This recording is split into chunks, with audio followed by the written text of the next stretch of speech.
Okay po mga dudes, ngayon po ay magluluto tayo ng sinampalukang tilapia.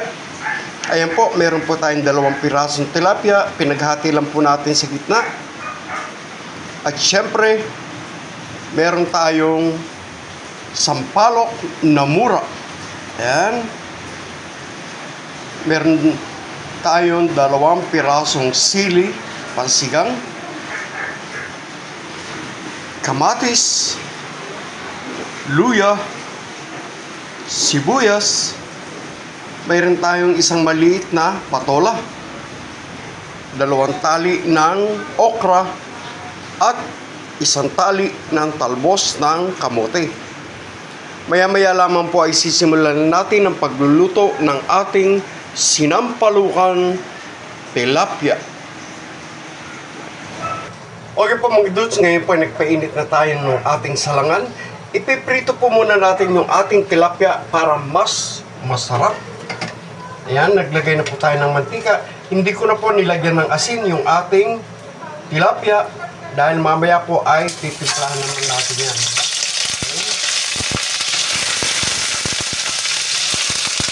Ayan. Prito-prito lang po natin muna yung ating tilapia.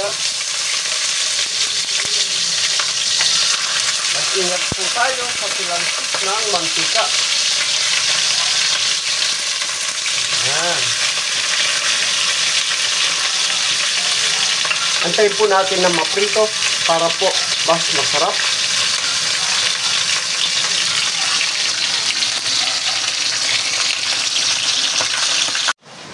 At habang nagpiprito po tayo, ito pong ating mura ay nilagyan ko po ng konting asin at pipinuhin po natin para lumabas yung kanyang atas, yung kanyang asin.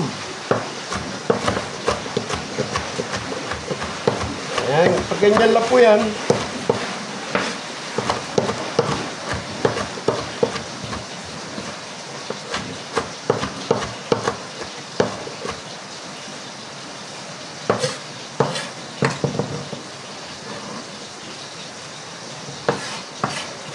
Hinihiwa ko po yan. Yung iba po nilalamas po yan sa asin. Tayo ginanyan na lang po natin para lumabas yung kanyang katas. Ito po ating luya.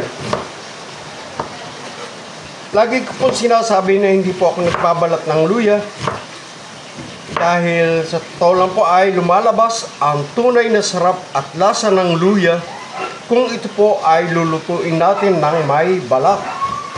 Pero kinakailangan po laging malinis, hugasan po natin, lalo na po ang ating mga kamay. Pag tayo po ay nagluluto, kinakailangan po na laging malinis.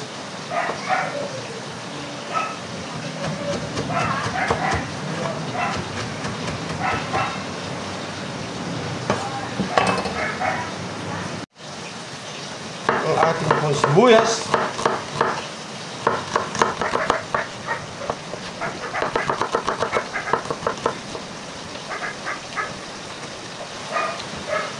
At yung pong ating kamatis.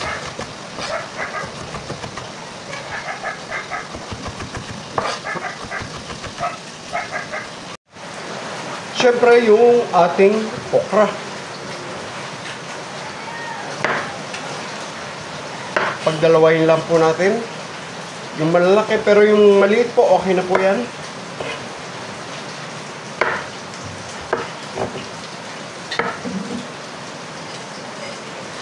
Okay. Ating patola.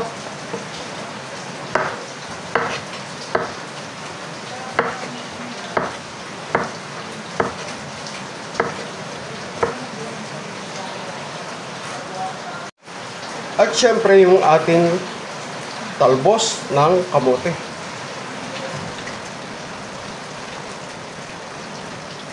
Ulit-ulit, lagi pong kinakailangan malinis ang ating mga kamay bago tayo hihipo ng ating mga niluluto. At yan po mga dudes, okay na po yung ating tilapia. Tatanggalin po natin at magigisa na tayo ng ating ingredients sa sinampalukan tilapia. Patayin na po muna natin yung apoy. Okay pong mga dudes, ayan po, at mainit na ang ating salangan, ang ating kawali. Lagyan po natin ng konting mantika. Okay.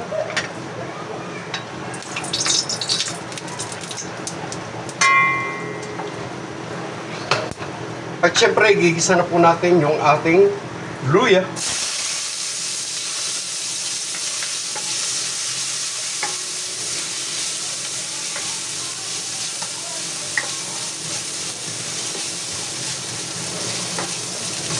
Okay, gisa-gisa lang po. Lalagyan po natin yung ating sibuyas. At pwede na po natin sabay yung ating kamatis. Hintayin lang po natin na maluto ng todo yung kamatis, lumabas yung kanyang katas. Ayan.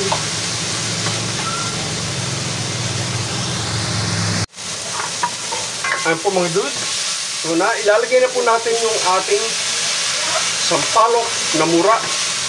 Gigisa-gisa po natin. Since malambot na po, o prito na po yung ating tilapia, hindi po katulad ng ating chicken, sandali na lang po at maluluto na ang ating sinampalukan tilapia. Lagyan po natin ng konting tubig. Yan. Mamaya na po natin kumpleton yung kanyang sabaw.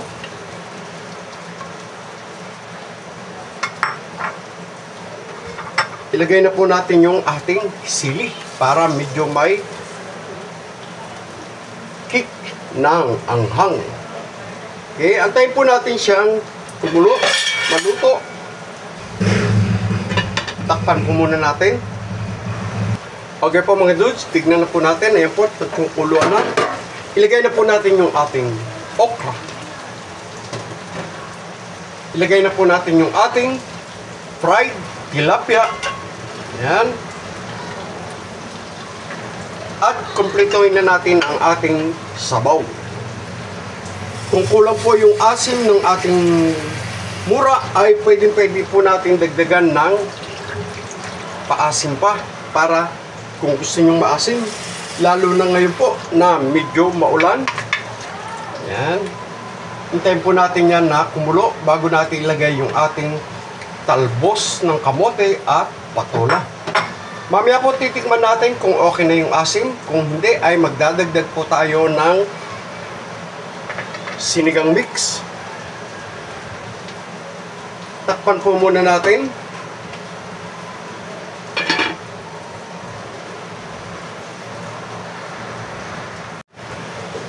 Okay po mga dudes, tingnan po natin. Ayan.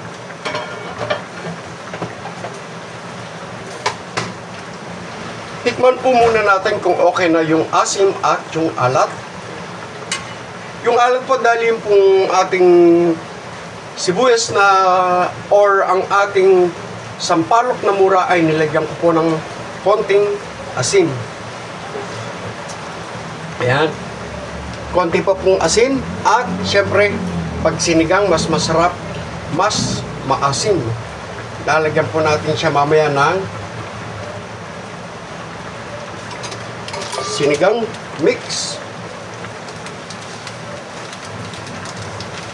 Yung pong asim ay naaayon sa inyong panlasa. Pero ako po, pagka sinigang, mas gusto ko po talaga na mas maasim. Ayan. At ilalagay na po natin yung ating talbos ng kamote at patola. Ayan. Hintay lang po natin na kumulo at ng todo at luto na ang ating sinampalukan tilapia.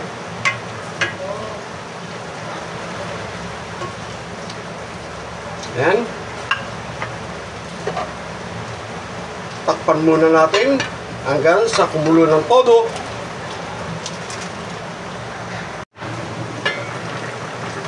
Ayan. Okay po mga dudes, at luto na ang ating sinampalukan fried tilapia.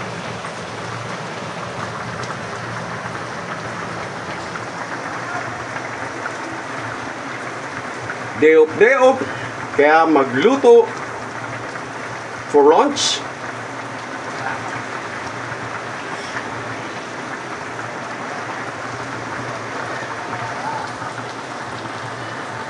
Happy eating mga dudes! Mga dudes, eto na po ang sinampalukang fried tilapia.